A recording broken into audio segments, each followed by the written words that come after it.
Good morning, friends. Welcome to another edition of my webcast. It's Thursday, Memorial Day weekend coming up, and thanks for dropping by and give me a few minutes. Pardon the conditions of the video feed. It seems a little blurry. Hopefully, I can fix that very shortly. In the meantime, I'd like to talk about what Congress is doing now, and that is discussing this repeal of the "Don't Ask, Don't Tell" policy instituted under Bill Clinton regarding gays in the military. And pardon me if I think this is a no-brainer, and I don't even know why we're discussing this, but what does it really mean to be openly gay? Does that mean that we're worried about gays in the military who are acting like Liberace or RuPaul or being real flamboyant? Does it mean we think they're chasing around the straight guys in the barracks and trying to get them to convert to homosexuality? Of course, I'm being a little sarcastic in this conversation, but really, um, the last I checked, people who decide to volunteer for the military are generally good with authority and uniformity. That's what being a Marine is, or being an Army man or a Navy or whatever branch of the military you're in. You're agreeing to be subordinate to your superiors. You're willing to defend your country and so on and so forth. So this idea of having this policy where people they don't want to say you can't be gay and go in the military, but you got to have this kind of like secret um, attitude towards it. Don't ask, don't tell. It's really kind of weird when you really think about it. For instance, and somebody will say, well, this could upset the morale or endanger our troops if we have, if we allow gay people to serve in the military. Unless, like I said, they're openly gay and they're doing this Liberace thing, which everyone knows is a lot of baloney. I don't see how it really affects our military's ability to fight.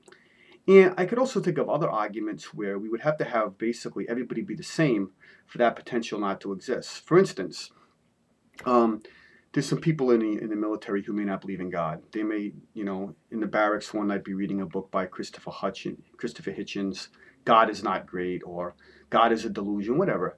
And that's going to offend some devout Christians on the base. But, I think they can coexist and get along. Same thing if a Christian, a devout Christian, decides to proselytize, and he might want to talk about repentance and accepting Jesus, or you're going to hell. These things, could occur in unbelievable. Maybe saying, "Oh, geez, I got to be with this guy while I'm in the army." Well, yeah, that's part of life. You got to be with people who are different. Same thing if somebody's gay. If you find out somebody's gay, because you might ask them, "Oh, by the way, Sam, you got a girlfriend?" No. Well, why not? Well, because I'm gay. Oh, no, we can't have this. Now I got a gay man in my quarters with me. Get over it. The fact of the matter is, if somebody has skills, somebody has the mental aptitude to be in the military to defend our country, you should let them. Now, somebody may argue, well, we don't know if, gay people have, dysfunctions, or this issue could make them ill-served, to fit, to serve our country as representative of the United States. Well, let me go down some other paths with that. We don't know what people are doing that's weird in their spare time. Now, let's say you determine, homosexuality is weird, and the idea of men going out with men or women going out with women after, um, after closed hours or whatever is weird. You don't want them to do that, so you just say these people are weird. And I don't know if weird people who at least have this weird tendency psychologically fit to be serving. Well, what if we one day found out an admiral in his spare time was going to some S&M clubs or like to be spanked? But all during his tenure as an admiral, everything was fine. There was no problem at all. So that kind of blows that out of the water. I like to believe that people, to a degree, can compartmentalize their lives, whether I like it or not. And I believe, somebody who may be like kind of a wild man could be a good surgeon, because when they become a surgeon, they act like a surgeon. Just like if somebody's a Marine, when it's necessary to act like a Marine, they do these things. So the idea of banning gays in the military or having a "don't ask, don't tell" policy is silly. I don't think really we need to even discuss it. If somebody has the skills, or somebody has a foreign language development, that's necessary for the Marines or the military. I use the Marines all the time, but I'm just talking about the armed services. We should allow them to do this. I don't think, even as a Christian, if we're opposed to homosexuality, we may have a visceral reaction. Who knows what particular pet sins you don't like?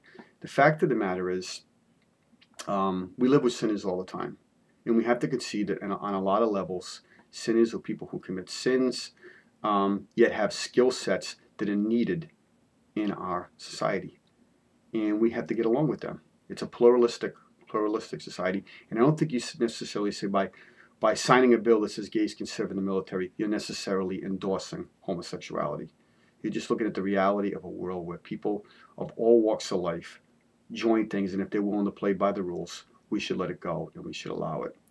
I don't think it's the biggest priority on the map right now. I think there's a lot of reasons Obama and the left are doing this whole military thing with the gays. But the fact of the matter is, if I have to support it, I do support it. I think it's a no-brainer to support it. You know, it's the 21st century, and people should allow people to be in the military if they're willing to abide by the rules. My thoughts for today. Thank you very much, and so long for now. Have a great Memorial Day.